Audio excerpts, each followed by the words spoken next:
আমি যেখানে জুমা পড়াই পাশেই হলো মুগদা মেডিকেল, এর পাশেই হলো রাজারবাগ পুলিশ লাইন।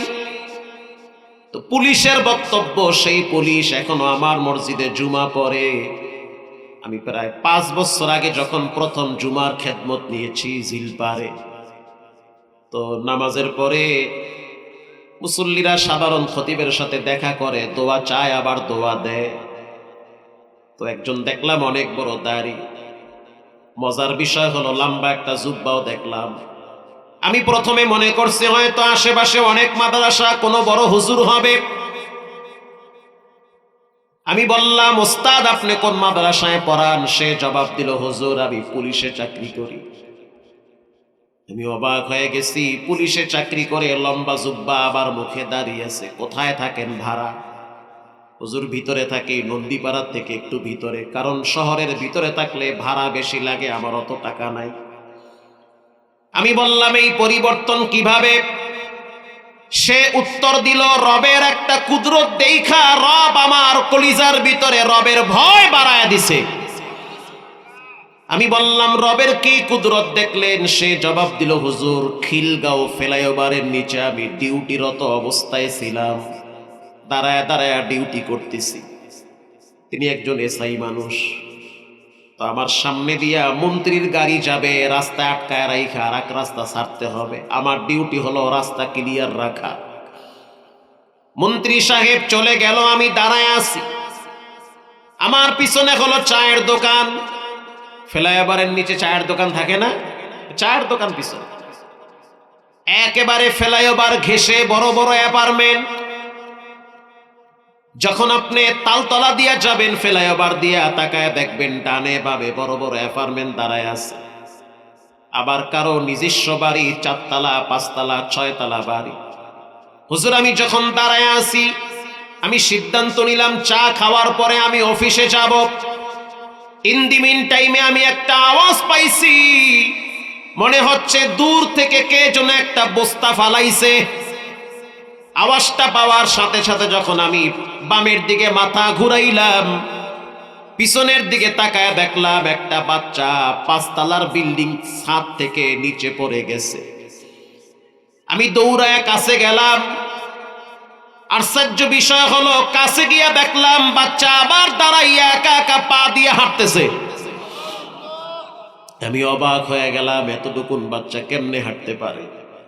আমি ওরে ধইরা 2-4 জন পুলিশ সদস্যকে ডাইকা তাড়াতাড়ি মুগদা মেডিকেলে নিয়ে গেলাম। ডাক্তার বলতে আছে কিচ্ছু হয় না, একটা ট্যাবলেটও খাওয়া লাগবে না, ওর পশম নষ্ট হয় নাই। পুলিশ বলতে আছে, হুজুর যেই রব এতটুকুন বাচ্চারে 5 তলার থেকে বাঁচাইতে পারে, হাঁটাইতে পারে, ওই রব বাড়ির পিছনে বাঁশবাগানে কবরে রাইখাও শাস্তি দিতে পারে। এরপর থেকে আমি 9-6 কইরা পয়সা কামাই না, লক্ষ লক্ষ টাকা ঘুষের বান্ডিল আসে, আমি নেই না, কারণ যখন নিতে যাই তখন বাচ্চার চেহারা ভাসে। বলেন যেটা কেউ পারে না সেটা পারেন কে? এটা আল্লাহর কুদরত। নেপালে যখন বিল্ডিং ভেঙ্গে পড়ে গেল, বড় বড় অ্যাপার্টমেন্ট গুলো যখন ভূমিকম্পে ধসে গেল, তৎকালীন সময়ে পত্রিকায় আপনারা দেখছেন, সেই পত্রিকার কাগজ আমার ঘরে এখনো আছে। বড় বড় অ্যাপার্টমেন্ট গুলো ভেঙ্গে যখন মাটির সাথে মিশে গেল, বড় বড় বিল্ডিং গুলো যখন ভেঙ্গে মাটির সাথে মিশে গেল, দমকল বাহিনী, ফায়ার সার্ভিস কর্মীরা, নিরাপত্তা কর্মীরা যখন লাশগুলো টেনে টেনে বের করতেছে, 21 দিন পর তাকায় দেখতেছে একটা মা শুয়ে আছে আর একটা বাচ্চা মায়ের স্তন থেকে দুধ খাইতেছে চিপার ভিতরে বিল্ডিং এ। দমকল বাহিনীরা অবাক হয়ে গেল। আমরা তো জানি 21 দিন পরে একটা মানুষও বাঁচার কথা না। এখানে পানি নাই, অক্সিজেন নাই, বিদ্যুৎ নাই, কেমনে বেঁচে আছে কিছুই তো বুঝি না। মাকে যখন হসপিটালে নেওয়া হইল, মজার বিষয় হলো মা যেভাবে শুয়েছিল, বাচ্চাটা মাকে জড়ায় ধইরা দুধ পান করতেছিল। দমকল বাহিনীরা বলে বাচ্চারে টান দেই, কিন্তু বাচ্চা মাকে ছাড়তে চায় না। এত জোরে টান দিলাম, বাচ্চা ও ও কইরা চিৎকার মারে। বাচ্চা বুঝাইতে চায় আমি আমার মায়ের কাছে সবচেয়ে বেশি নিরাপদ। এটা হলো মায়ের প্রতি বাচ্চার ভালোবাসা। তো হসপিটালে নেওয়ার পরে ডাক্তাররা যখন মেশিন লাগাইলো, দেখলো মহিলাটা জীবিত আছে, বাচ্চাটাও জীবিত। এই চিপার ভিতরে বিদ্যুৎ নাই, অক্সিজেন নাই, ভাঙ্গা বিল্ডিং এর ভিতরে 21 দিন পর্যন্ত কে বাঁচায় রাখছে? জোরে বলেন। প্রিয় ভাইরা আমার, এজন্য রবকে ভয় করেন। ইব্রাহিম আলাইহিস সালাতু ওয়াস সালামের ঈমান ছিল সর্বোচ্চ ঈমান। যখন নমরুদের অগ্নিকুণ্ডের ভিতরে ফালানো হইল, যেটা আমি বলতে গিয়া অনেক কথা আপনাদেরকে পিছন থেকে বললাম। ইব্রাহিম নবীকে যখন আগুনে ফালানো হয়, ওই সময় একটা ব্যাঙ আইসা বারবার ইব্রাহিম নবীর আগুন নিবানোর জন্য প্রস্রাব করতে থাকে। তাফসীরে ইবনে কাসিরে আসছে একটা পাখি ঠোঁটের মাথায় পানি নিয়া বারবার ছাড়ে। তাফসীরে রুহুল মানিতে আসছে একটা ব্যাঙ আইসা বারবার প্রস্রাব করে ইব্রাহিম নবীর আগুন নিবাবে। 42 কিলোমিটার চুলা, ইব্রাহিম নবীর আগুন নিবাইতে ব্যাঙ আইছে প্রস্রাব কইছে, মানে প্রস্রাবের পানি দ্বারা ব্যাঙ নিবাবে। ব্যাঙের প্রস্রাব তো মোটামুটি 1 কেজি হবে, আধা কেজি না, আরো কম, আরো কম। প্রশ্ন করা হইল, ব্যাঙ তুমি ইব্রাহিম নবীর আগুন নিবানোর জন্য এতটুকুন পানি নিয়ে আসছো, তাও আবার প্রস্রাব, এটা কেমনে সম্ভব? ব্যাঙ যেই জবাবটা দিল, এখান থেকে আপনার শিক্ষা আছে।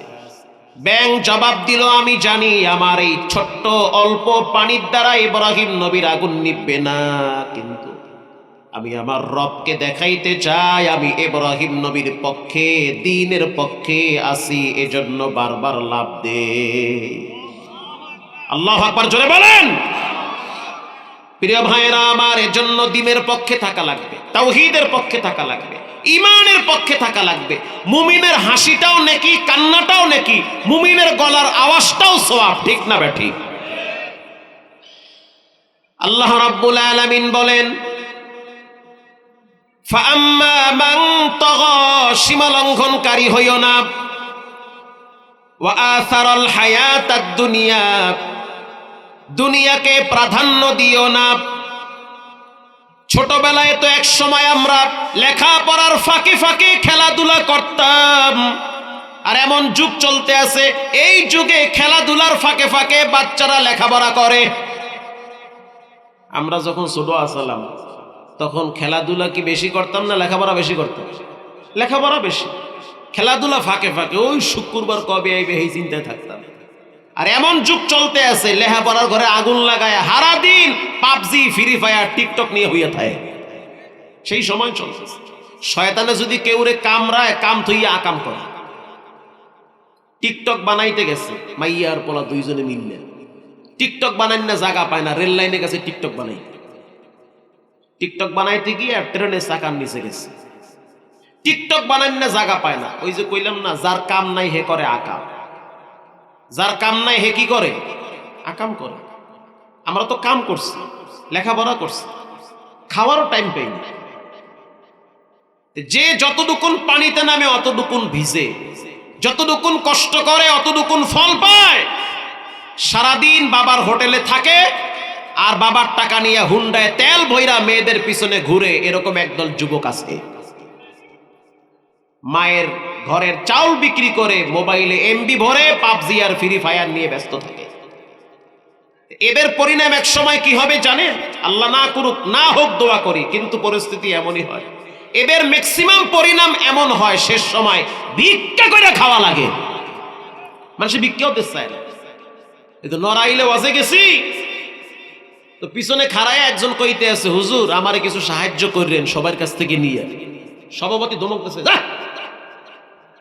কি ব্যাপার, আপনি ধমক দিলেন যে? ধমক দিব না, করবো কি? হ্যাঁ, টাকা পয়সা নিয়ে ঘরে যায় আর হ্যার পোলায় হেই টাকা নিয়ে নেশা খায়। 3টা পোলা, 3টা পোলাই অকর্মা, কোনো কামের নাই, হারাদিন মোবাইল টেপে আর হারাদিন গাঁজা খায়।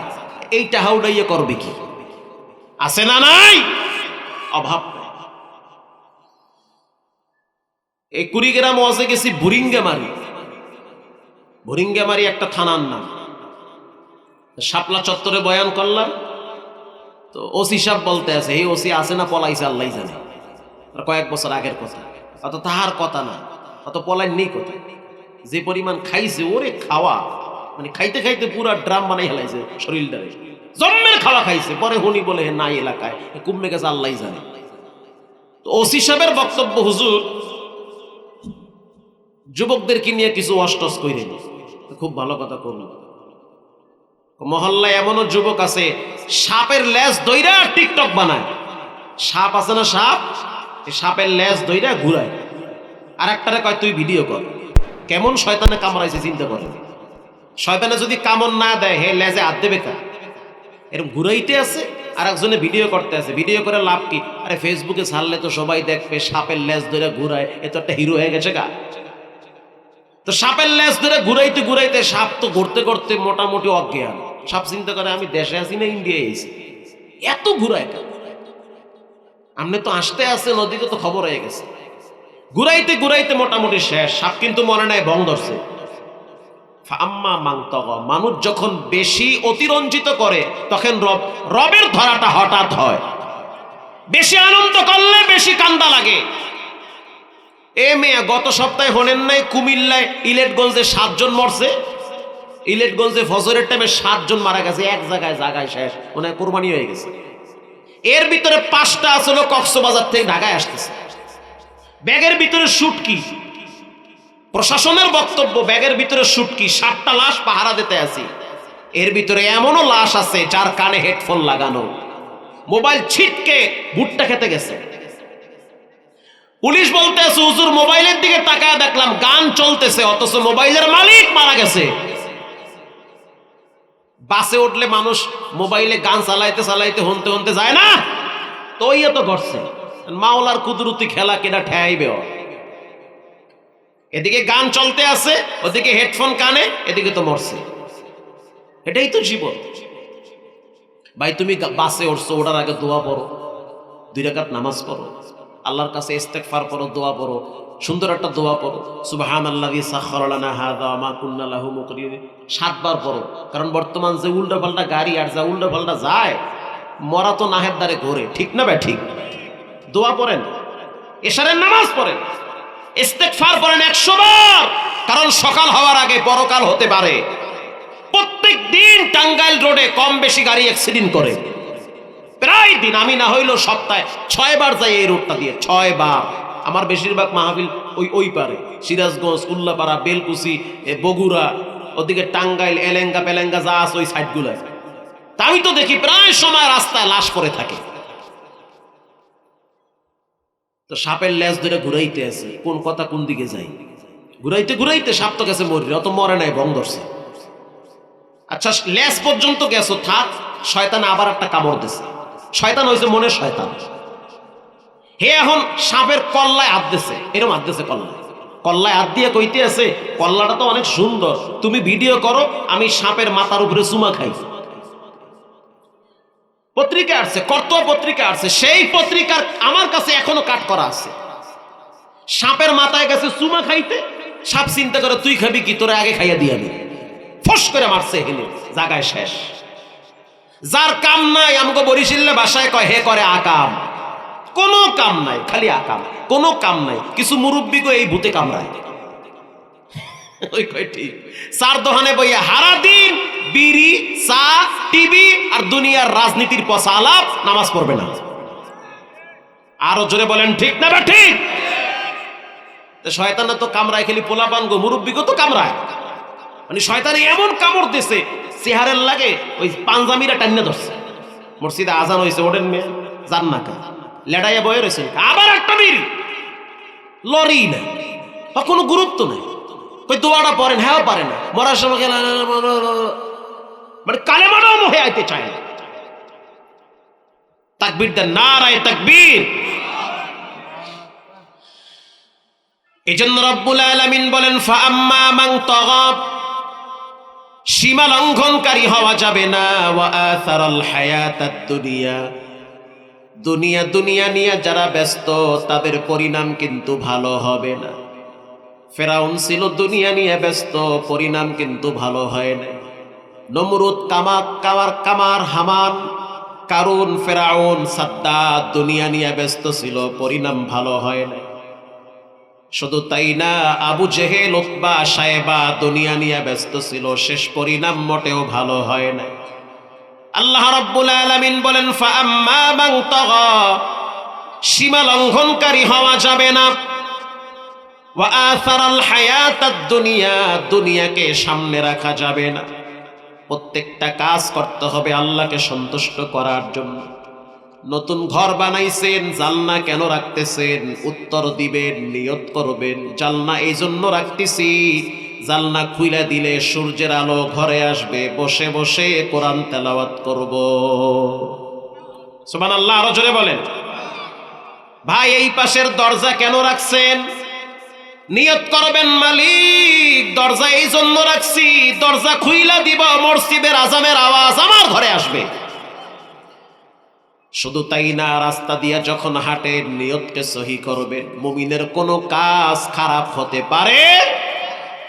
রাস্তা দিয়ে হাঁটতেছেন, মাথা নত করে ইস্তেগফার পড়েন, কিচ্ছু পারেন না, 100 বার পড়েন সুবহানাল্লাহি ওয়া বিহামদিহি সুবহানাল্লাহিল আযীম। আল্লাহ না করুক ওই রাতে, ওই দিনে যদি আপনার মৃত্যু হয়, নবীজি বলেন তার গুনাহ যদি সমুদ্রের ফেনা পরিমাণও হয়, রব্বুল আলামিন সেটাও মাফ করে দিবে। কিচ্ছু পারেন না, সূরা ইখলাস 3 বার পড়েন। এই যুগে মানুষ বেশি দিন বাঁচে না। আমার লগের সফর সঙ্গী আজকে জানাজা পড়ল মতিঝিলে। তার বক্তব্য হলো, হুজুর গতকালকে হাজী সাহেব খুব ভালো ছিল, আজকে হঠাৎ মারা গেছে। রাত্রিবেলা হঠাৎ পেটে ব্যথা, গ্যাসে এমন জোরে চাপ দিছে, লড়তে পারে না। হসপিটালে নেওয়ার পর ডাক্তার মারছে সুই, ওই সুইয়ের মধ্যে ফাঁক দিয়া আজরাইল ঢুকে গেছে। এমন ভাবে সুই মারলো, হয়তো তার সুই মারার ভিতরে ভুল থাকতে পারে, এখনো মামলা চলতেছে, আজকেও শুনতেছি মামলার কাহিনী। তো সুই মারলো, মোটামুটি 20 মিনিট পরই ডেট হয়ে গেল, মুখ থেকে রক্ত বের হয়ে গেছে, জায়গায় শেষ। এই যুগে মানুষ বেশি দিন বাঁচে না। চিকিৎসার জন্য হসপিটালগুলোতে যাবেন, বেশিরভাগ হসপিটালগুলোতে কসাই, ঠিক না ব্যাঠি? এমন টেস্ট দেয়, হ্যারে ভিক্ষা করে স্যার। কয়দিন পর দেখবেন কইবে, আপনি যেই বিছানায় হুইয়ে রয়েছেন ওই বিছানার চাদরেরও টেস্ট লাগবে, যেই ঘরের ভিতরে খাটে ঘুমান ওই খাটটারও টেস্ট লাগবে, খালি টেস্ট আর টেস্ট। প্রিয় ভাইয়েরা আমার, এই জন্য রব্বুল আলামিন বলেন সীমা লঙ্ঘনকারী হইও না, কারণ সীমা লঙ্ঘনকারীকে আমি আল্লাহ পছন্দ করি না। ফাইন্নাল জাহিমা হিয়াল মাওয়া, যদি সীমা লঙ্ঘনকারী হও তাহলে তোমার ঠিকানা হবে আল্লাহর জাহান্নামে। প্রশ্ন হতে পারে, সীমা লঙ্ঘনকারী কারা? উত্তর হইল, রবের নাফরমানি করে যারা, তারাই হলো সীমা লঙ্ঘনকারী। যারা হারাম খায়, যাদের ব্যবহার খারাপ, যারা অহংকারী, যারা হিংসুক, যারা মানুষকে ছোট চোখে দেখে, নিজেকে বড় ভাবে। আল্লাহ বলেন ফাইন্নাল জাহিমা হিয়াল মাওয়া, বান্দা রেডি হও, তোমার জন্য জাহিম নামক জাহান্নাম বানায়া রাখছি। দুনিয়ার মানুষের যেমন নাম আছে, জাহান্নামেরও তেমন নাম আছে, জান্নাতেরও তেমন নাম আছে। আল্লাহ বলেন লাহা সাবাতু আবওয়াব, জাহান্নামের 7টা দরওয়াজা আছে। জোরে বলেন কয়টা? এক একটার নাম আছে। একটা নাম হলো লাযা, আর একটা নাম হলো হুতামা, আর একটা নাম হলো সাকার। সাকার নামক একটা জাহান্নামের এরিয়া আছে, খুব ভয়ঙ্কর জায়গা। হাসরের ময়দানে জান্নাতীরা জাহান্নামীদেরকে বলবে, ইয়াতাসাআলুনা আনিল মুজরিমিনা মা সালাকাকুম ফি সাকার, সাকার নামক জাহান্নামে কেন আসলা, জবাব দাও। তখন সাকার নামক জাহান্নামীরা চিৎকার মেরে কাঁদবে আর বলবে, পানির পিপাসায় কলিজা আমাদের শুকিয়ে গেছে, এক গ্লাস পানি দাও। তারপরে বলবো, কেন সাকার নামক জাহান্নামে আসছি? আল্লাহ বলবে, ফেরেশতারা পানি দিস না। কি দিব? বলে রক্ত দাও, পুষ দাও। জীবনে অনেক লক্ষ লক্ষ গ্লাস পানি পান করাইছি, কিন্তু আমি মালিকের নাফরমানি করেছে, অতএব আজকে তাদেরকে রক্ত দেওয়া হবে, পুঁজ দেওয়া হবে, এগুলো সামনে নাও। হাদিসে আসছে রক্ত আর পুঁজ যখন সামনে ধরা হবে, ঘ্রাণ সংজ্ঞার সাথে সাথে বেহুশ হয়ে যাবে। এরপরেও পানির পিপাসায় সেই জাহান্নামের রক্ত পুঁজ খাইতে থাকবে। যখন খাইতে থাকবে, খেতে খেতে পেট ফুলে যাবে, নারী ভুঁড়িগুলা সব পায়খানার রাস্তা দিয়ে পড়বে। আমি বলি নাই, রব বলেছেন। আল্লাহর কোরআন যদি সত্য হয় তাহলে কথাগুলাও সত্য। রব্বুল আলামিনের কোন কথার ভিতরে বিন্দু পরিমাণ কোন ত্রুটি আছে? এবার জাহান্নামীরা বলবে, সাকার নামক জাহান্নামে আসার পিছনে সবচেয়ে বড় কারণ হলো ক্বালু লাম নাকু মিনাল মুসাল্লিন। এক নম্বরে আমরা মুসল্লি ছিলাম না, নামাজ পড়ি নাই। অথচ প্রত্যেকটা মানুষের জন্য নামাজ কতটা জরুরি। রক্ত শরীরে থাকা যেই পরিমাণ জরুরি, তার চেয়েও বেশি জরুরি হলো নামাজ থাকা। মানুষ যখন কবরে যায়, মানুষের শেষ ঠিকানা হলো কবর। বলেন, শেষ ঠিকানা কি? কবর। আল্লাহর রাসূল বলেন, সর্বশেষ ব্যক্তিও কবরে থাকবে 40,000 বছর। মুসলিম শরীফের হাদিস, নবীজি বলেন 40,000 বছর মাটির নিচে থাকা লাগবে। আবার কিয়ামতের ময়দানে 50,000 বছর থাকা লাগবে। কানা মিকদারুহু 50,000 সানাতিন মিম্মা তাউদ্দুন। আল্লাহ বলেন বিচারের ময়দানে 50,000 বছর, মাটির নিচে 40,000 বছর, পুলসিরাতের রাস্তা হবে 30,000 বছর। 1,20,000 বছরের মামলা আপনার মাথায় আছে, চিন্তা মাথায় আছে, এরপরেও ঠান্ডা মাথায় কেবনে চায়ের দোকানে বিড়ি টানেন? ঠিক না বে ঠিক? ঠান্ডা মাথায় কেমনে সুখ টানেন? হাসরের ময়দানে 50,000 বছর, মাটির নিচে 40,000 বছর। হযরত ওসমান রাদিয়াল্লাহু তাআলা আনহু কবরের কিনারায় দাঁড়াইয়া কান্ত। আবু হুরায়রা প্রশ্ন করল, ওসমান, ওরে তোমার দাড়িগুলা সব পাইকে গেছে, চুলগুলাও পেকে গিয়েছে, নবীর মুখে শুনছি তুমি নাকি নবীর সাথে জান্নাতে বন্ধু হবা। আল্লাহু আকবার, জোরে বলেন। নবীজি বলেন, লিকুল্লি নাবিয়্যিন রাফিকুন ওয়া রাফিকি ইয়ানি ফিল জান্নাতি উসমান। প্রত্যেক নবীর সাথে জান্নাতে এক একজন বন্ধু হবে।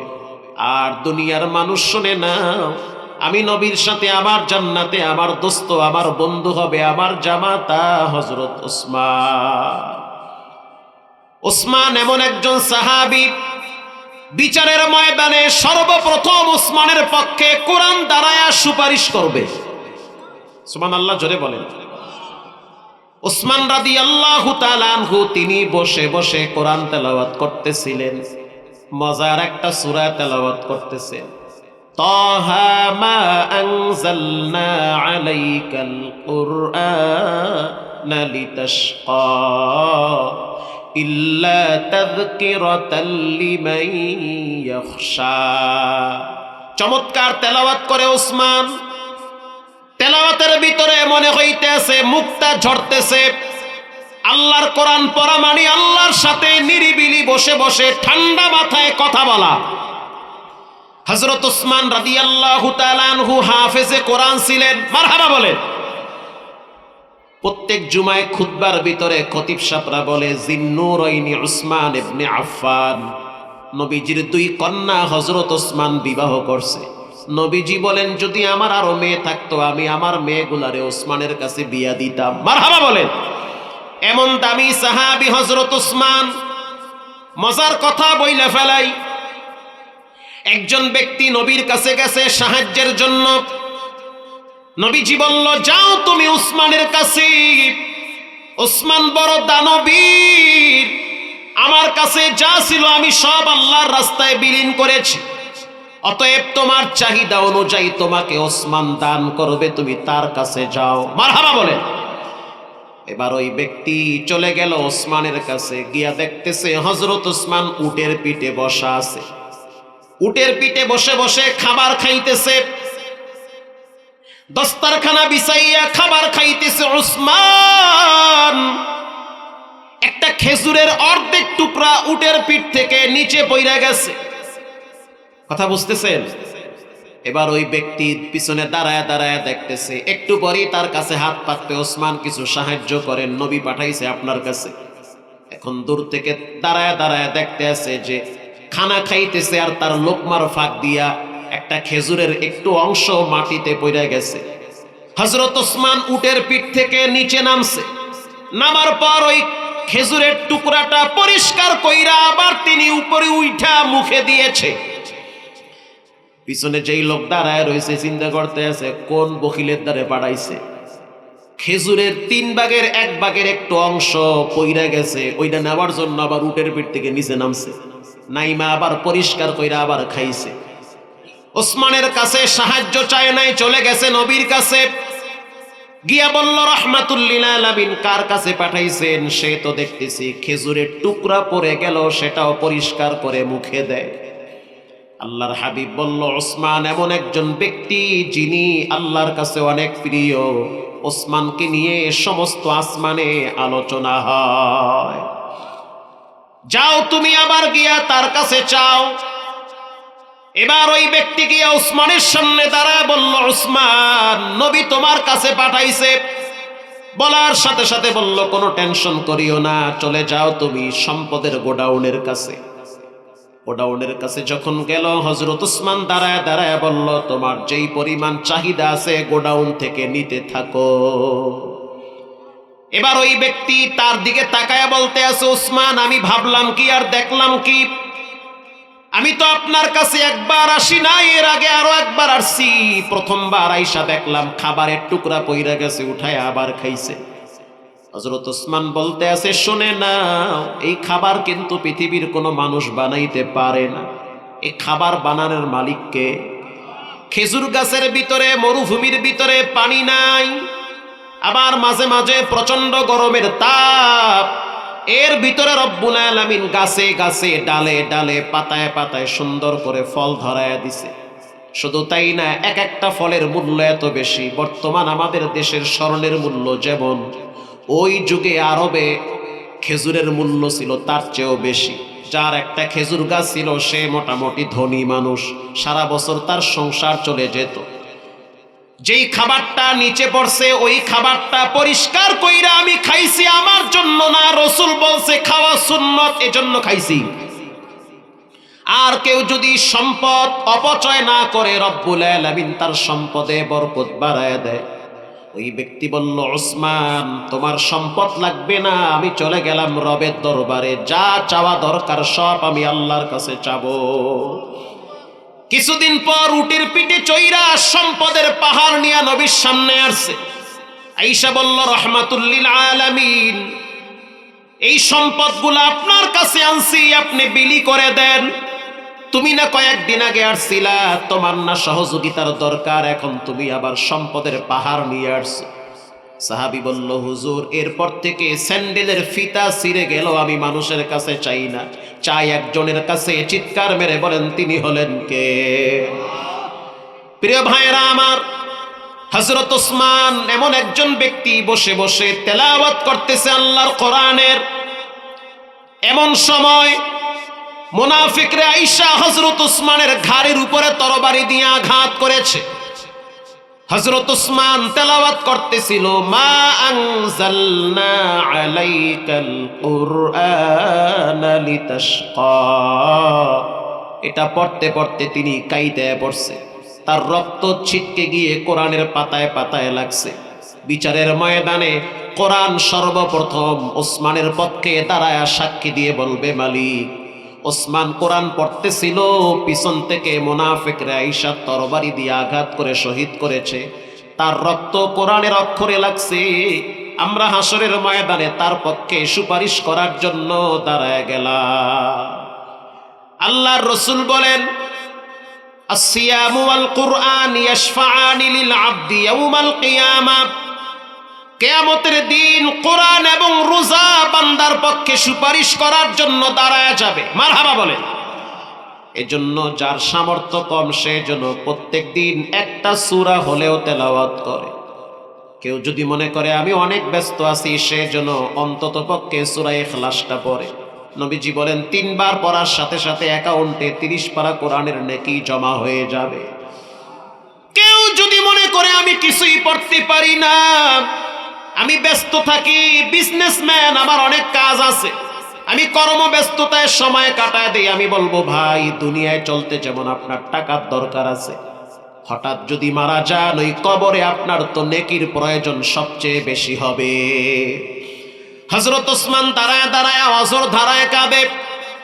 হযরত আবু হুরায়রা বলেন, ওসমান বাচ্চাদের মতো দাঁড়ায় দাঁড়ায় ফোফায় ফোফায় কেন কাঁদেন?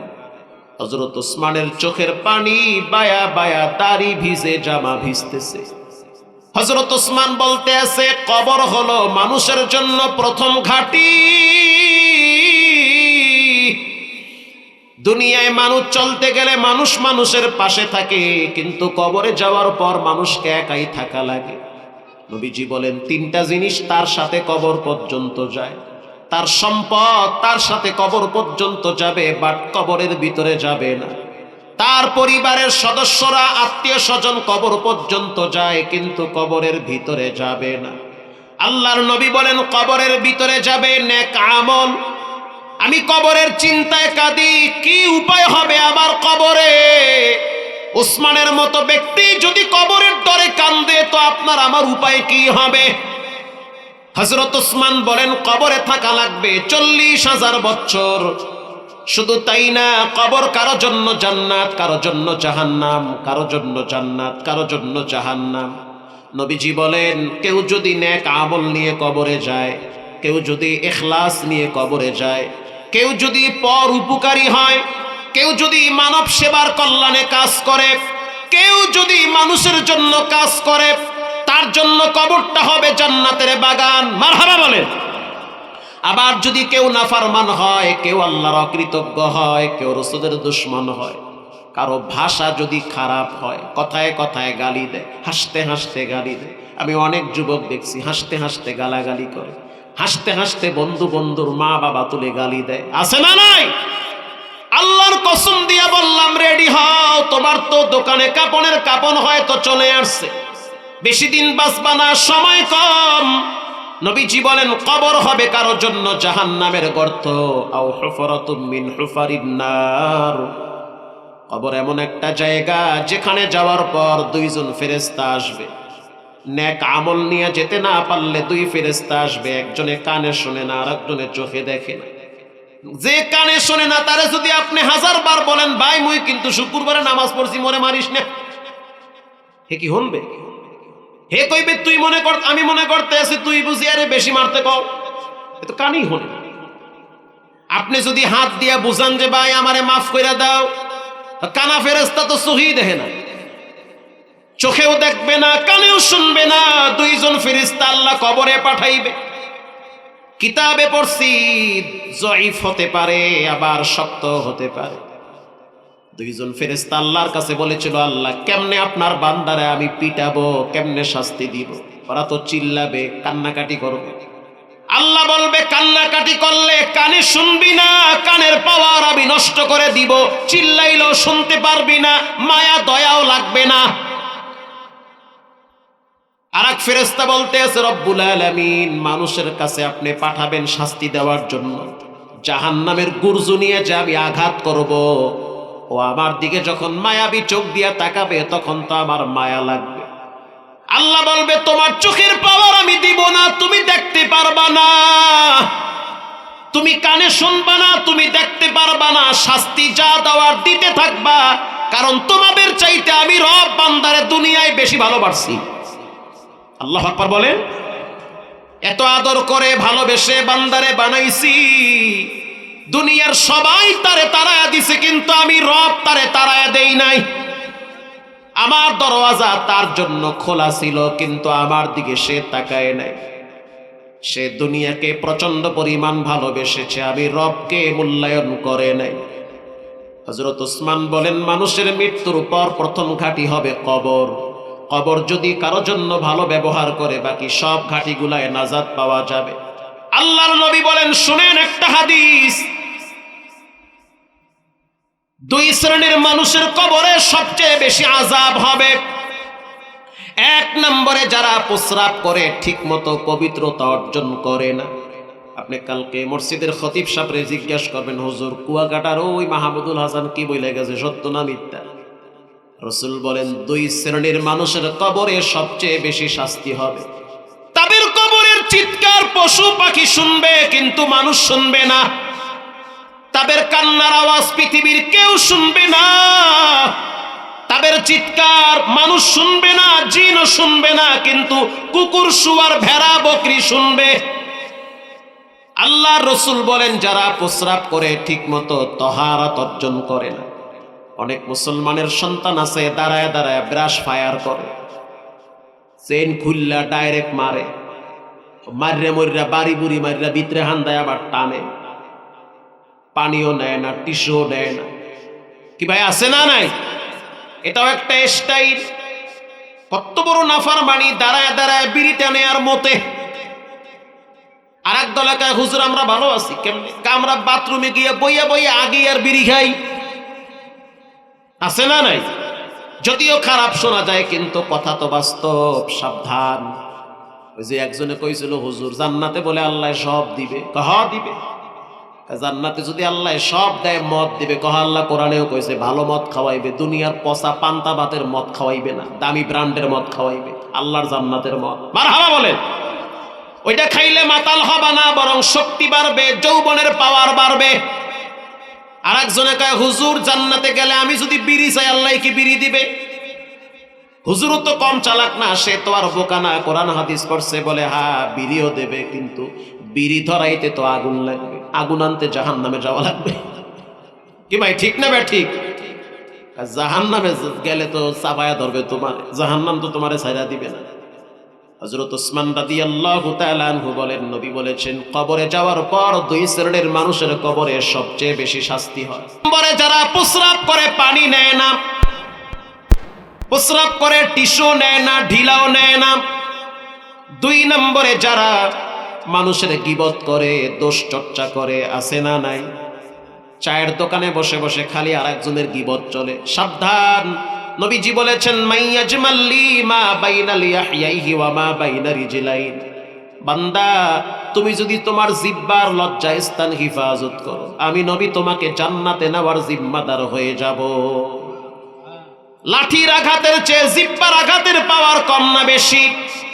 লাঠি দিয়ে আঘাত করবে, 2 দিন পর ভুললে যাইবে।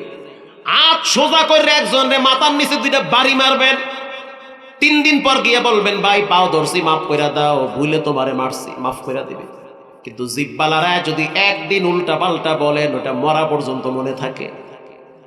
জিহ্বার দাগ, জিহ্বার ধার, জিহ্বার পাওয়ার কম না বেশি? আল্লাহ রাব্বুল আলামিন কোরআনে বলেন, মা ইয়ালফিযু মিন কাউলিন ইল্লা লাদাইহি রাকীবুন আতীদ। রব্বুল আলামিন বলেন, তুমি জিহ্বা নাড়ায়া যেই কথাটাই বলো, সেটা একজনে রেকর্ড করে, ভিডিও করে। জোরে বলেন, তিনি হলেন কে? অতএব তোমার কথা যেন ব্যালেন্স হারায় না যায়। যা বলবা রবকে খুশি করার জন্য বলবা। একজনকে ধমক দিবা, সেটার ভিতরে যেন মাধুর্যতা থাকে। একজনকে রাগ করবা, রাগের ভিতরে যেন আল্লাহর সন্তুষ্ট থাকে। যেমন ছেলেটা পাশের রুমে ঘুমায়, আপনি কিছুই করেন না, আপনার রাগ তো নাই, খাইতে খাইতে রাগ গাছে ঠান্ডা হয়ে যায়। ফজরের নামাজ পড়ে না, রাগও করেন না। আপনার স্ত্রী সারাদিন টিভির সামনে বসে বসে রিমোট নিয়ে জি বাংলা কিরণমালা নিয়ে ব্যস্ত, আপনি কিছুই বলেন না। তরকারিতে লবণ কম হইলে আবার ঠিকই ঠাড়া মারেন। আপনার মেয়েটা এসিসি পরীক্ষায় নাম্বার কম পাইলে আপনার চেহারার দিকে চাওয়া যায় না, কয় মনে যায় গলায় দড়ি দিয়ে মরে যায়, মেট্রিক ফেল। অথচ আপনার মেয়েটা পর্দা করে না, সারা রাত মোবাইলে ব্যস্ত থাকে। আপনার মেয়েটা ফজর পড়ে না, একদিনও ধমক দেন না, আপনি কেমন বাপ? আপনার স্ত্রী ফজরের টাইমে উঠে না, নামাজ পড়ে না, রাগও করেন না। নবীজি বলেন, মুরু আওলাদাকুম বিসসালাহ, ওয়াহুম আবনাআ সাবআ সিনিন, যখন বাচ্চার বয়স 7 হয় তখন নামাজের কথা বলো। মারহাবা বলেন। আপনার বাচ্চার বয়স 7, তাকে বলেন চকলেট দিমু, তুমি পশ্চিমে যাও, সাথে করে ধরে ধরে নিয়ে আল্লাহর ঘর চিনায়ে দেন। মরার পরে দূর থেকে মাওলানা আইনা দোয়া করানো লাগবে না, বাচ্চার দোয়াই আপনার জন্য যথেষ্ট হবে। কারণ বাচ্চা পশ্চিম চিনে, কোরআন চিনে, হাদিস চিনে, টুপি চিনে, দাড়ি চিনে, মেসওয়াক চিনে, তসবি চিনে, দিন চিনে, ঠিক না ঠিক? যেই সন্তান রব চিনে, রসুল চিনে, কোরআন চিনে, আল্লাহ চিনে, সেই সন্তান মা বাবাকেও চিনবে, বৃদ্ধাশ্রমে রাখবে না। অনেক কথা বললাম, রাগ করবেন না। রব্বুল আলামিন বলেন ফাইন্নাল জাহিমা হিয়াল মাওয়া, যারা সীমা লঙ্ঘনকারী হয় তাদের ঠিকানা হবে জাহিম নামক জাহান্নামে। পক্ষান্তরে রব্বুল আলামিন বলেন ওয়া আম্মা মান খাফা মাকামা রাব্বিহি ওয়া নাহান নাফসা আনিল হাওয়া ফাইন্নাল জান্নাতা হিয়াল মাওয়া।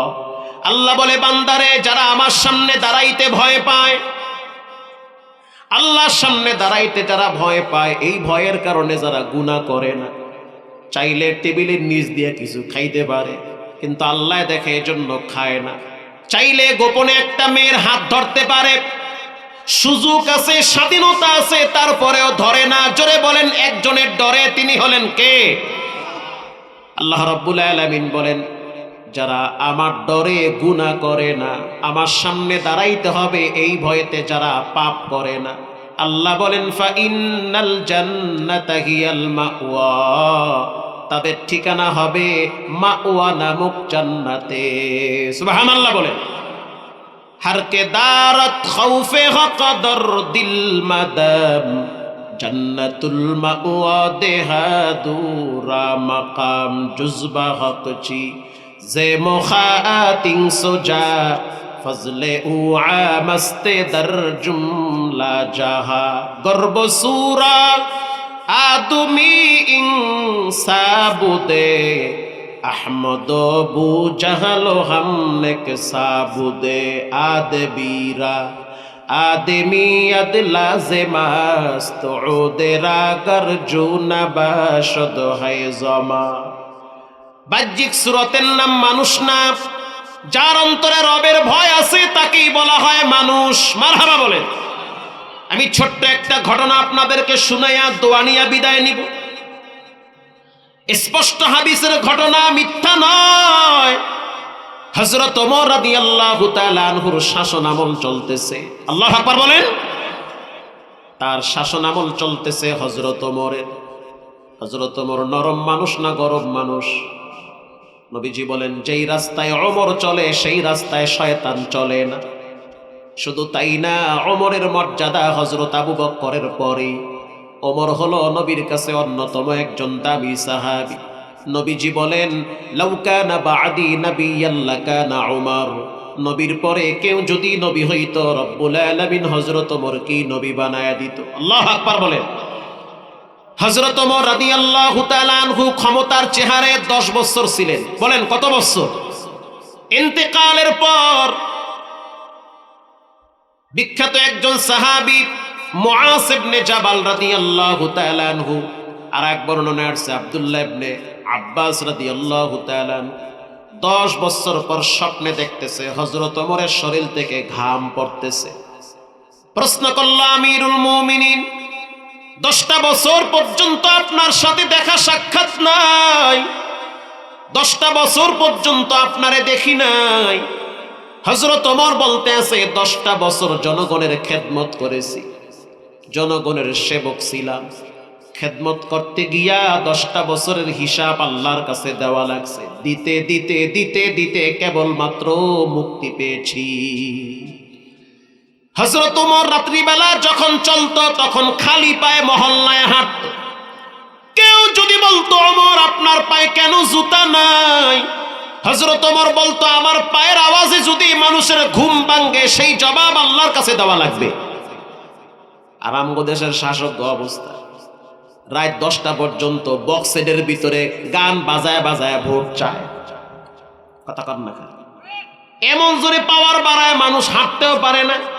আজকে গেছি বাজার করতে, দেখি বাজার পুরা বাজার হুদ্দা কাফে, মাছ মোছ দেখি লাফাইতেছে, কেউ মাছ লাফাই, মরা মাছ লাফতেছে কেমনে। পরে দেখি পিছনে নেতার গান বাজাইতে আছে, এমন ভাবে সাউন্ড বাড়ায়, বক্সের আওয়াজ এমন বাড়ায় যে মানুষ হাঁটতেও পারে না, কথা বললেও আর একটা শোনে। ভাই মাছের দাম কত? কয় 600 টাকা। আমি শুনছি মাত্র 60 টাকা। ভাই হুনমুনা করবো কি, পাশে এমন বক্সের গান, ওরে গানের ঠেলা, যদ্দুর বিট আছে সব বাড়াইছে, মাটির মধ্যে হুদ্দা কাঁপে। অথচ হযরত ওমর রাদিয়াল্লাহু তাআলা আনহু তিনি যখন রাস্তা দিয়ে হাঁটতো পায়ে জুতা রাখতো না, বিশেষ করে রাত্রিবেলা যখন মানুষ ঘুমাইতো, তার পায়ের আওয়াজে মানুষের ঘুম ভাঙবে, জনগণের ডিস্টার্ব হবে, এজন্য তিনি খালি পায়ে হাঁটতো। আমরা চাই এমন শাসক আপনাদের মহল্লায় হোক। আসতে বলবেন না, জোরে বলেন, ঠিক না বেঠিক? কে হবে আল্লাহই ভালো জানে, কিন্তু দোয়া করি এমন শাসক হোক যার দ্বারা মানুষের ক্ষতি হবে না, বরং কল্যাণ হবে। হযরত ওমর রাদিয়াল্লাহু তাআলা আনহু ক্ষমতার মসনদে বসা। ওই যুগে একজন যুবক পাহাড়ে বসবাস করত, যার নাম হলো আব্দুল্লাহ বিন আওয়াম। আব্দুল্লাহ বিন আওয়াম দেখতে অনেক সুন্দর, মায়াবী চেহারা। কিতাবে পড়ছি, কেউ যদি একবার তার দিকে তাকায় দ্বিতীয়বার তাকানো লাগে, এত সুন্দর করে রব তারে সৃষ্টি করছে। 1000 মানুষ যদি হাঁটে, মাঝখান দিয়া যদি আব্দুল্লাহ বিন আওয়াম হাঁটে, মানুষ তার দিকে তাকায় থাকে। এত মায়াবী চেহারা, সৌন্দর্যের অধিকারী বানাইছে। আব্দুল্লাহ বিন আওয়াম বড় দামি মানুষ, বড় সম্মানী মানুষ, কিন্তু কষ্টের বিষয় হলো তার মা দুনিয়ার থেকে বিদায় হয়ে গেছে। দুনিয়াতে শুধুমাত্র তার বাপ একা, পৃথিবীতে আর কেউ নাই। আপন ফুফু নাই, খালা নাই, দাদা নাই, দাদি নাই, শুধু বাপ আর সন্তান। অনেক দূরে একজন মালিকের গোয়াল ঘরে কাম করে, উটেরে পানি পান করায়। সকাল 10টায় যায়, আসরের সময় আবার বাসায় ফিরে আসে। প্রত্যেক দিন বাবাকে নিজের হাতে গোসল করায়। বাবার খেদমতের জন্য দুনিয়াতে কেউ নাই, শুধু সন্তান একা। সকালবেলা বাবারে গোসল করাইয়া নিজে চলে যায় কাজের জন্য। আবার বিকেলের টাইমে আইসা বাবার পায়খানা প্রস্রাবের খাতা নিজের হাতে সাফ করে। এই ডিউটি প্রতিনিয়ত তার চলতেছে। প্রত্যেকটা দিন বাবার খেদমতে নিয়োজিত থাকে। মা বাবা হলো অমূল্য সম্পদ, যাদের আছে খেদমত করেন, যাদের নাই দোয়া করেন, ঠিক না বেঠিক? যাদের বেঁচে আছে কপালে চুমা দেন। সম্মান যদি চান মায়ের খেদমত করেন, ইজ্জত যদি চান তাহলে মায়ের খেদমত করেন। যদি আপনি মনে করেন যে আমি সম্মানের সহিত বাঁচতে চাই, তো মায়ের খেদমত করেন। মা যদি পাগল হয়, আপনি পাগল হইয়েন না। মা যদি ব্যবহার খারাপ করে, সাবধান, আপনি খারাপ করিয়েন না। মা যদি উল্টাটাও বুঝে, খবরদার, আপনি সিধা বুঝতে গিয়া ধমক দিয়েন না। আব্বা যদি বেলাইনেও যায়, খবরদার, আপনি বেলাইনে যায়েন না। আব্বা আম্মা যাদের বেঁচে আছে, তারা যেন মনে করে তাদের জন্য 2টা জান্নাত ঘরে আছে। যার আব্বা আম্মা বেঁচে আছে, সে যেন মনে করে দোয়ার 2টা দরওয়াজা খুলে আছে। আব্বা আম্মা যাদের নাই, তারা গোপনে গোপনে কাঁদবেন আর বলবেন, রব্বির হামহুমা কামা রব্বায়ানি সগীরা। ও ভাই, যদি সম্মান চান মায়ের পায়ের কাছে যান, যদি ইজ্জত চান তো মায়ের পায়ের কাছে যান। দুনিয়ার ভিতরে স্বার্থ ছাড়া কেউ কাজও করে না, কথাও বলে না। ওই যে আপনার আব্বা বিনা স্বার্থে জীবন যৌবন সব আপনার জন্য শেষ করছে। আজকে আপনার ঘরে খাট ফার্নিচারের অভাব নাই, অথচ এমন একটা দিন ছিল যেই দিন আপনার ঘরে মানুষ বসবাসের উপযুক্ত ছিল না। ভাঙ্গা টিমের ঘর, খাবারের জন্য আপনার মা আরেক বাড়ির থেকে ফ্যান আইনা খাওয়াইতো। আপনার আব্বা সারাদিন পরিশ্রম করে ঘামে ভিজানো জামাটা নিয়ে ঘরে যাইতো। পরে আপনার চেহারাটা দেখলে বাবার সারাদিনের কষ্ট ভুলে যেত। কয়েকদিন আগে যখন বৃষ্টি শুরু হইল, তখন আমি কুড়িগ্রামে যাইতেছি বয়ানের জন্য, দিনের বেলায় মাহফিল, আবার ওদিন বৃষ্টিও হইল। বাপ দেখলাম সন্তানরে নিয়ে স্কুল থেকে বাড়ি যাইতেছে, বৃষ্টি শুরু হয়ে গেছে। তাকায় দেখলাম বাবার নিজের শরীরের 60 খুইলা সন্তানের মাথায় দিছে। বাচ্চাটা বলতে আছে, আব্বু তুমি ভিজবা। বলে, আমি ভিজলে কিচ্ছু হবে না, তুমি ভিজলে তো স্কুল কামাই যাবে। আমার জ্বর আসলে অসুবিধা নাই, তোমার জ্বর আসলে তো তুমি বাচ্চা মানুষ সইতে পারবা না। পৃথিবীর কোন বন্ধু আছে জামা খুইলা আপনার মাথায় দিয়া নিজে কষ্ট করো? অবাক হয়ে গেলাম, সন্তান পিছলা রাস্তায় হাঁটতে পারে না। বাবার দিকে তাকায় দেখলাম সন্তানের পায়ের জুতা মাথায় নিয়ে হাঁটি। তখন বুঝলাম বাপ নামের ছায়াটা যার মাথার উপরে নাই, সে বুঝে কত বড় ছায়া হারায় ফেলাইছে। যার আব্বা ঘরে আছে সে যেন মনে করে জান্নাতটা ঘরে আছে, অসুস্থ হইলেও যেন মনে করে শক্ত একটা মানুষ ঘরে আছে। মা যদি অসুস্থ হয় তারপরেও মনে করবেন আপনার জান্নাত, আপনার সফলতা, আপনার শান্তি সব ঘরে আছে। যুবক প্রতিদিন সকালবেলা মা বাবার খেদমত করে চলে যায় ডিউটির জন্য। জুমার দিন তো হাত পায়ের নখ কাটা সুন্নত। কিতাবে আসছে যুবক বাবার নখ কাটতেছে বসে বসে। বাবার নখ কাটার পর বাবার মাথায় জাইতুনের তেল লাগায় দেয়।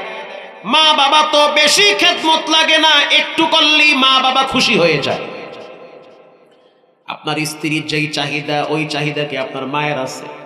আছে? নাই। আপনার সন্তানদের যেই চাহিদা ওই চাহিদা তো আপনার মা বাবার নাই। সন্তানকে যত দিবেন ততই লাগে, মা বাবারে বেশি দেওয়া লাগে না, একটু দিলেই তাদের মন ভরে যায়। যুবক প্রতিদিন কাজের জন্য বের হয়, জুমার দিন বসে বসে পায়ের নখ হাতের নখ কাইটা ফেলায়। বাবায় আবেগে আবৃত হয়ে বলল, সন্তান আমার মনটা চায় পবিত্র জুমার দিন, সাইয়্যিদুল আইয়াম ইয়াউমুল জুমা, জুমার দিন নাকি আল্লাহর কাছে বান্দার দোয়া কবুল হয়। আল্লাহর নবী বলছে, বাপ যদি সন্তানের জন্য দোয়া করে সেই দোয়াও নাকি আল্লাহ ফিরায় দেয় না। আমি তোমার প্রতি সন্তুষ্ট আছি, বলো তোমার জন্য আমি কি দোয়াটা করতে পারি? আব্বাই কইতেছে। সন্তান বলতে আছে, আব্বা আপনি আমার জন্য দুইটা দোয়া করেন। এক নম্বরে আপনি আমার জন্য দোয়া করেন যেন রব আমাকে ঈমানের সহিত মরণ দেয়। সুবহানাল্লাহ জোরে বলেন। এর চেয়ে বড় দোয়া আর কি থাকতে পারে? আব্বা জান খাইলেও দিন যায়, না খাইলেও দিন যায়, অসুস্থ হয়ে বিছানায় পড়লে দিন যায়, আবার সুস্থ থাকলেও মানুষের রাত দিন কেটে যায়। কিন্তু ঈমান হারা হয়া কবরে গেলে রাতও কাটবে না, দিনও কাটবে না। দোয়া করেন যেন রব্বুল আলামিন আমার ঈমান দিয়া কবরে নেয়। দুই নম্বরের দোয়াটা করবেন, রব যেন আমার প্রতি সন্তুষ্ট হয়ে দুইটা জান্নাতের মালিক বানায়। এবার বাবায় দুইটা হাত তুইলা দোয়া করতেছে, বুড়া মানুষ বাচ্চাদের মতো হয়ে গেছে। দুইটা হাত তুইলা দোয়া করতে আছে, মালিক আমার সন্তানকে যেদিন মরণ দিবা সেদিন ঈমানের সহিত মৃত্যু দিও। ছেলে তো বাবার পিছনে দাঁড়ায়া মাথায় তেল লাগায়া চিরুনি করতেছে, আর সন্তান বলতে আছে আমিন। এবার বাবা আবার বলতে আছে, রব্বুল আলামিন আপনি আমার সন্তানকে দুইটা জান্নাতের মালিক বানান। সন্তান হাসতেছে আর বলতে আছে আমিন। দোয়া শেষ হয়ে গেল। ছেলে বাবারে বলতে আছে, আব্বা জান যে দোয়াটা করলেন এটা কি কবুল হবে? বাপ ধমক দিয়া বলল, সাবধান, এমন কথা বলবা না। মুমিনের কোন দোয়া রব্বুল আলামিন ফিরায়া দেয় না। মুমিনের দোয়া রব্বুল আলামিন কখনোই ফিরায়া দিতে পারে না। আর তুমি না আমার সন্তান, নবীজি বলছে মা বাবার পায়ের নিচে সন্তানের জন্য জান্নাত। অতএব আমি দোয়া করছি, নিঃসন্দেহে রব আমার দোয়া শুনছে। হাদিসের কিতাবে আসছে, যুবক প্রত্যেক দিন যখন কাজে যাইত, কিছু দূর যাওয়ার পরে একজন সুন্দরী সুশ্রী রমণী যুবককে বারবার ডিস্টার্ব করত। বারবার বলতো, যুবক আমার মনে চায় তোমার সাথে আমি পার্সোনাল সময় কাটাই। যুবক প্রতিদিন বলে, ইন্নী আখাফুল্লাহ, আমি একজন রে সবচেয়ে বেশি ভয় পাই। চিৎকার মেরে বলেন, তিনি হলেন কে? বলার সাথে সাথে মেয়েটা ভয় পায়, চলে যায়। একদিন আর দুই দিন না, কয়েকবার যুবকের রাস্তা আটকায় ফেলাইছে।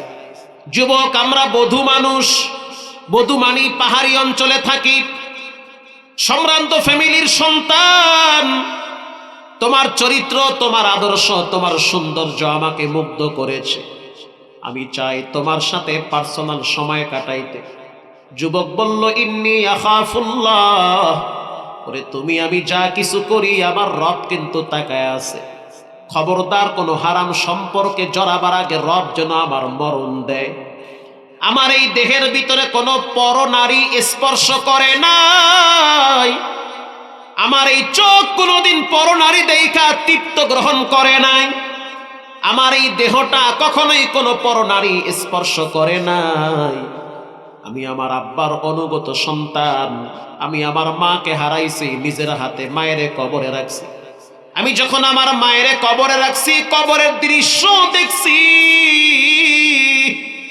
ওরে কবরের মাটি দেখছি, না জানি কখন আমার যাওয়া লাগে।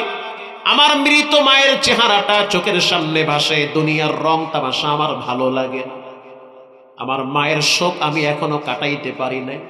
আব্বারে পাইছি, খেদমত করি, আমার এখন সময় নাই, আর মনও চায় না যে তোমার সাথে আমি সময় কাটাবো, মজা মাস্তি করো। রাস্তা ছেড়ে দাও, আমি চলে যাই, তুমিও চলে যাও। চতুর্থ দিন মেয়েটা বলতে আছে, যুবক যদি আজকে আমার সাথে সময় না কাটাও, আমি কিন্তু তোমার শরীরে টাচ করতে বাধ্য হব। যুবক বলল, ইন্নী আখাফুল্লাহ, আল্লাহু আকবার বলেন, আমি কিন্তু আল্লাহরে ডরাই। তুমি মনে করিও না যে তোমার প্রেমে আমি মুগ্ধ হয়ে যাব, তাহলে দুনিয়া থাকে না। আমার পুরা কলিজাটা জড়া আল্লাহর ভয়। আমার মৃত মায়ের চেহারা আমার চোখের সামনে ভাসে, অসুস্থ বাবা আমার ঘরের ভিতরে, রং তামাশা আমার জীবনে এখন ভালো লাগে না। মেয়েটা পিছন থেকে জড়ায় ধরছে। যখনই জড়ায় ধরল, যুবক চিৎকার মেরে বলতে আছে, আল্লাহ আপনি আমার আওয়াজ শুনতেছেন? আমি পাহাড়ি যুবক, আমার নাম আব্দুল্লাহ বিন আওয়াম। আমার আব্বা গতকালকে আমার জন্য আপনার কাছে দোয়া করছে, আপনি আমার জন্য ইমানি মরণ দিবেন। অতএব আমি চাই হারাম সম্পর্কে জড়াবার আগে আমার জন্য মৃত্যু হয়। হাদিসে আসছে, রুব্বা শাযা আখবারা লাউ আকসামা আলাল্লাহি লা আবাররা। আমি বলি নাই, রাসূল বলেছে। কিছু মানুষ আছে দেখতে মানায় না, চেহারাও সুন্দর না, চুলও তেমন সুন্দর না, পোশাকাদিও তেমন ভালো না, মানুষ মনে করে এরা বুঝি জুইতেন না। আরে ধুরো, পাগল টাইপের মানুষ। নবীজি বলেন, তাদের মুখের পাওয়ার এত বেশি, তাদের কলিজার ভিতরে রবের প্রেম এত বেশি, তারা হাত তুলতে দেরি হয়, আসমান থেকে দোয়া কবুল হইতে দেরি হয় না। আরো জোরে সুবহানাল্লাহ। দেখতে মানায় না, কিন্তু তাদের কলিজা ভরা একজনের ভয়, তিনি হলেন কে? রব্বুল আলামিন। আপনি আমার মরণ দেন, আল্লাহর ফয়সালা। আজরাইল পাঠায় দিল, শরীরের ভিতরে জ্বর চলে আসছে। জ্বরের কারণে মেয়েটা ছাইরা দিছে ডরে। যাও, হাত কাঁপতেছে, পা কাঁপতেছে। যুবক ওখানে পড়ে গেল, পাহাড়ি অঞ্চলের পাথরের উপরে। এখানে যারা আছেন সবাই তো মৃত্যু হবে। কার মৃত্যু ঘরে, কার মৃত্যু বাহিরে, কার মৃত্যু বাসে, কার মৃত্যু হুন্ডায়, কেউ জানে না। জানেন কে? ঢলে পড়ে গেল, চেহারাটা বাইতুল্লাহর দিকে ফিরাইল, চোখের পানি ছেড়ে কালেমা পড়তে পড়তে শেষ নিঃশ্বাস ত্যাগ করলো। সন্ধ্যার টাইমে রাখালরা যখন তারা উট নিয়ে দুম্বা নিয়ে যাইতেছে, তাকায় দেখলো লাশ পড়ে আছে আব্দুল্লাহ বিন আওয়ামে। চেহারার দিকে তাকায় দেখতে আছে, মনে হইতে আছে নূর চমকাইতেছে। এত সুন্দর চেহারা জীবিত থাকা অবস্থায় তো দেখি নাই। আর মুমিনের মৃত্যুর পরে তাদের সৌন্দর্য দ্বিগুণ করে দেয় কে? চেহারার ভিতরে নূর চমকাইতেছে। বাবারে খবর দিল, একদল গেছে বাবারে খবর দিতে, আর একদল তারে গোসল করাইতেছে। গোসল করানো শেষ, একজনের দুইটা জামা এক জায়গায় কইরা কাপনের কাপন বানাইছে। বাবায় যখন বাড়ির থেকে চাদর ঘাড়ে নিয়ে সন্তানের কাছে আসলো, সন্তানের কাছে আসার আগে তার বন্ধুরা বাবারে বলল যে, চাচা একটা কথা বলি, রাগ করবেন না। না বাবা বলো। আচ্ছা, আমি যদি আপনার কাছে কিছু রাখি, ওটা কি আপনার নাকি? বলে না, তোমার। কেন? বলে তুমি রাখছো। তাহলে আপনার কাছে কেন রাখছি? বলে এটা আমানত। ঠিক না বেঠিক? আব্দুল্লাহ বিন আমর, এটা কি আল্লাহ আপনারে দিছে? কেমনে দিছে? বলে আমানত হিসাবে দিছে। আল্লাহর মাল যদি আল্লাহ নিয়ে যায় তাহলে মনে কষ্ট আছে? বলে কোনো কষ্ট নাই। এবার কানের কাছে মুখটা লাগায় বলল, চাচা আপনার সন্তান মারা গেছে। বলার সাথে সাথে মুরব্বী চোখের পানি ছেড়ে কান্না শুরু করছে। কি শুনাইলা? আমি তো জানি আমার সন্তান আমার লাশ নিয়ে কবরে নামবে। আমি অসুস্থ মানুষ, প্রতিদিন আমার সন্তান আমার খেদমত করে। আমি তো জানি আমার সন্তানের ঘাড়ে আমার লাশ থাকবে। চলেন চাচা আপনার সন্তানের জানাজায়। পাহাড়ি অঞ্চলে চলে গেল, জানাজা হয়ে গেছে, লাশ কবরে নামাইবে। সবাই বলতে আছে বাপ আপনি নামবেন না। মুরব্বী বলতে আছে আমি নামবো, কারণ আমার সন্তান, আমার মনে চায় লাশটারে আমার নামাইতে। মুরব্বী লাশ নিয়ে কবরে একা তো নামতে পারে না, সে আগে নামলো, বাকি তিনজন পরে নামছে। লাশ কবরে রাখার পর মুরব্বী চিৎকার মেরে বলতে আছে, আরশের মালিক আল্লাহ, আপনি দেখতেছেন একজন বাপ তার সন্তানরে কবরে রাখতেছে, আর এই সন্তানের উপরে আমি আব্বা খুশি। আপনি আমার সন্তানটারে আযাব দিবেন না, শাস্তি দিবেন না, কবরের দুই পাশের মাটির চাপ দিবেন না। রাসূল বলেছেন দুই পাশের মাটি চাপ দেওয়া হয়। আমার সন্তানটাকে চাপ দিবেন না, শাস্তি দিয়েন না। আমি ওর বাপ, আমার দাড়ি পাইকে গেছে, আমি আমার সন্তানটাকে বড় আদর করে বড় বানাইছি, কবরে ফালায় রাখছি, আপনার জিম্মায় দিয়ে দিছি, আপনি রাগ কইরা শাস্তি দিবেন না। আবেগ ভরা কণ্ঠে বলতে আছে, আল্লাহ আমার সন্তানের যদি কোনো পাপ থাকে, পাপের গাঁটটি আমার মাথায় দেন, আমার নেকি আমার সন্তানকে দেন। বুড়া মানুষ, বাবা অজর দ্বারায় কাঁদে, বাপ তো বাপই, বাপের কোনো তুলনা হয় না। এবার লাশ দাফন হওয়ার পর চলে গেল হযরত ওমর রাদিয়াল্লাহু তাআলা আনহু পিছনে নামাজ আদায় করতে। দুই তিনজন যুবককে বলল, আমারে ধইরা ওমরের পিছনে নিয়ে যাও। ধইরা নিয়ে গেছে ওমরের পিছনে। ফজরের ওয়াক্ত হয়ে গেছে, হযরত ওমর ইমামতির মুসল্লায় দাঁড়ায় রইছে। প্রথম রাকাতে তেলাওয়াত করলো সূরা কাহাফ, দ্বিতীয় রাকাতে তেলাওয়াত করলো সূরা হুমাজা। সূরা হুমাজার ভিতরে একটা আয়াত আছে, নারুল্লাহ। নারুল্লাহ মানে আল্লাহর আগুন। আল্লাহ বলেন আমার আগুন। জানো আমার আগুনের পাওয়ার কত? আল্লাতী তাত্তালিউ আলাল আফইদা, শরীরের যে কোনো অঙ্গে লাগলে কলিজা পর্যন্ত গুনাহ হয়ে যায়। এই আয়াত পড়তেছে বাবা, এত আরবি মানুষ, ভাষা বুঝে, তরজমা বুঝে, তাফসীর বুঝে, আরবি অর্থ বুঝে। পিছনে দাঁড়ায় দাঁড়ায় অজুর ধারায় কাঁদতেছে। নামাজ শেষ হওয়ার পর কপালটারে খেজুর গাছের সাথে ঠেকাইয়া বাচ্চাদের মতো ফোফায় কাঁদে। হযরত ওমর ইমামতির মুসাল্লা সাইরা দিয়া পিছনে চলে গেল। পিছনে গিয়া দেখতে আছে কে কাঁদে, তাকায়া দেখলো একজন মুরব্বী অজুর ধারায় কাঁদে। হযরত ওমর প্রশ্ন করলো, কি হয়েছে, কেন কাঁদেন? মুরব্বী বলতে আছে, আমিরুল মুমিনিন, আমার সন্তানটারে আমি নিজের হাতে কবরে রাখছি। ওরে সন্তানের লাশ কবরে রাখতে কি যে কষ্ট, আমি বাপ সহ্য করতে পারি না। রব যেন আমার সন্তানটারে মাফ করে, বড় ভয় লাগে, না জানি কবরে জাহান্নামের আগুন দিয়ে ভরে দেওয়া হয়। হযরত ওমর রাদিয়াল্লাহু তাআলা আনহু বলল, আরে তোমার সন্তানকে তো আমি চিনি, তার নাম কি আব্দুল্লাহ বিন আওয়াম? বলে জি। তা আমারে কেন বললা না? তোমার ছেলের জানাজায় আমি উপস্থিত হইতাম। মুরব্বী বলতে আছে, আমিরুল মুমিনিন সত্য করে বলেন, বুড়া মানুষ বাচ্চাদের মতো কথা বলে, সত্য করে বলেন আমার ছেলের জানাজায় কি আপনি আসতেন? হযরত ওমর বলে, ওয়াল্লাহি, আল্লাহর শপথ, আমি তোমার সন্তানের জানাজায় আসতাম। মুরব্বী বলতে আছে, তাহলে আমি সাক্ষী দিলাম আমার সন্তান মুনাফিক হতে পারে না, কারণ ওমর যদি আমার ছেলের জানাজায় আসে, আমার সন্তান মুনাফিক হতে পারে, আমার ছেলে তাহলে ঈমানদার। হযরত ওমর বলতে আছে, মুরব্বী শুনে নেন, কেন আপনি আমারে ডাকেন নাই? বলে আপনি রাষ্ট্রীয় কাজে ব্যস্ত। একটা যুবকের জানাজায় আসতে গিয়ে যদি আপনার রাষ্ট্রীয় কাজের ব্যাঘাত ঘটে, 100 মানুষ মারা যাক, কিচ্ছু হবে না, ওমর বিপদে পড়লে অনেক ক্ষতি হয়ে যাবে। আরো পাহাড়ি অঞ্চলে আমার বাড়ি, গ্রামে আমার বাড়ি, ওই পাহাড়ি পথ পাড়ি দিয়ে আপনি জানাজায় আসবেন, দরকার নাই। আপনি রাষ্ট্রীয় কাজে থাকেন, আমার সন্তানের জানাজা হয়ে গেছে, আপনি একটু দোয়া করলে হবে।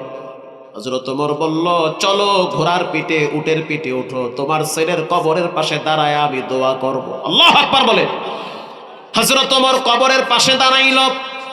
কবরের পাশে দাঁড়াবার পরে একটা আয়াত পড়ল, ওয়া আম্মা মান খাফা মাকামা রাব্বিহি ওয়া নাহান নাফসা আনিল হাওয়া, যে ব্যক্তি রবের ডরে গুনাহ করে না, নামাজ ছাড়ে না, হারাম খায় না, জেনা ব্যভিচারে লিপ্ত হয় না, কারো হক নষ্ট করে না, কাউকে গালি দেয় না, স্ত্রী সন্তানদের সাথে খারাপ ব্যবহার করে না, আব্বা আম্মার সাথে দুর্ব্যবহার করে না, ফা ইন্নাল জান্নাতা হিয়াল মাওয়া, তার ঠিকানা হবে আল্লাহর জান্নাতে। এই আয়াত পড়ার সাথে সাথে কবরের ভিতর থেকে যুবকের কণ্ঠে আল্লাহ একটা আয়াত ভাষায় দিছে। যুবক চিৎকার মেরে বলল, ওয়ালিমান খাফা মাকামা রাব্বিহি জান্নাতান। ওরে ওমর শুনে নেন, রব্বুল আলামিন আমাকে একটা জান্নাত দেয় নাই, বরং দুইটা জান্নাতের ওয়াদা করেছে। আরো জোরে সুবহানাল্লাহ। ওয়ালিমান খাফা মাকামা রাব্বিহি জান্নাতান, একটা না দুইটা? জান্নাতান, দুইটা। রব আমাকে দুইটা জান্নাত দিছে। হযরত ওমর বলতে আছে, বুঝছি এটা ওমরের কারামতি না, এটা তোমার বাবার দোয়া কবুল হয়েছে।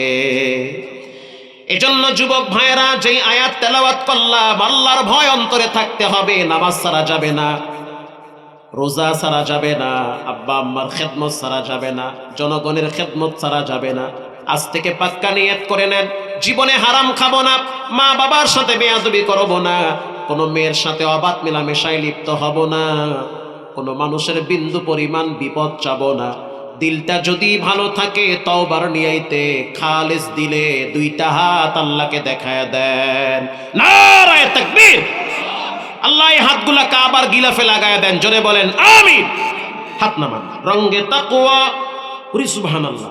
রঙ্গে সিদ্দিক, রঙ্গে দিন, তা'বুদু বাকিবু আদবর আবেদিন। এতক্ষণ বয়ানে কি বুঝলেন? আল্লাহর ভয় লাগবে কি লাগবে না? আল্লাহর ভয় নিয়ে চলেন। বেশি বয়ানের দরকার নাই, 5 ওয়াক্ত সালাত আদায় করবেন ইনশাআল্লাহ।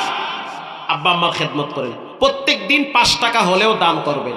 চা খায় না, পান খায় না, বিড়িও খায় না, এমন লোক খুব কম আছে না ভাই? কিছু না কিছু তো খায়। যাক, এমনও আছে যে কিছুই খায় না, পানি তো খান, অন্তত পক্ষে মাছ গোস্ত তো খান, ভালো মন্দ তো খান। 1 কাপ চা কম খেয়ে হলেও 5 টাকা আল্লাহর রাস্তায় দান করবেন, সাদাকা করবেন। দানের অনেক ফজিলত। কেউ দান করলে আল্লাহর রাগ তার উপরে ঠান্ডা হয়ে যায়, সুবহানাল্লাহ বলেন। তা আব্বা আম্মার খেদমত করেন, 5 ওয়াক্ত নামাজ পড়ে হাতটা বাড়ায় দেন। আপনার একটা চাচা আছে, প্রতিবন্ধী, বিছানায় পড়ে আছে, সহযোগিতার জন্য হাত বাড়ায় দেন। কিচ্ছু পারেন না, দেখতে যান, তাও পারেন না, একটা সালাম পাঠায় দেন। মানুষের উপকারের জন্য হাত বাড়ায় দেন। যারা পর উপকারী হয়, আল্লাহ তাদেরকে কখনোই ঠেকায় না। যারা মানুষের উপকারের জন্য হাত বাড়ায়, তাদেরকে আল্লাহ দুনিয়া আখেরাতে বাদশা বানায় দেয়। উদার মন নিয়ে চলবেন, বিশেষ করে নামাজ ছাড়বেন না। আব্বা আম্মার সাথে বেয়াদবি করা যাবে কখনোই। বাবার কি বলে, এই যে বইয়ের প্রশংসা মা বাবার সাথে করবেন না, কারণ বইয়ের প্রশংসা করলে তো মা মনে করে বউরে বুঝি, পোলারে বুঝি বউ তাবিজ করছে, এই জন্য এত প্রশংসা করে, দরকার নাই। আপনার মা যদি বলে আপনার বউ খারাপ, আপনি বলবেন ঠিকই কইছো, গোষ্ঠী উদ্যোগ সব খারাপ, একটাও ভালো না। এদিকে বউরে কইবেন তুমি মনে কিছু করো না, একটু পাম মারছি মায়েরে, 280 ডিম খাওয়াইয়া বউরে ঠিক রাখেন, নাহলে কিন্তু ঘরের ভিতরে গ্যাজাম লাগবে আমার। যার সম্মান তার জায়গায় ঠিক রাখতে হবে, ঠিক না ভাই? ঠিক। আল্লাহ তাআলা আমাদের সকলকে এই কথাগুলোর উপরে আমল করার তৌফিক দান করেন, বলেন আমিন।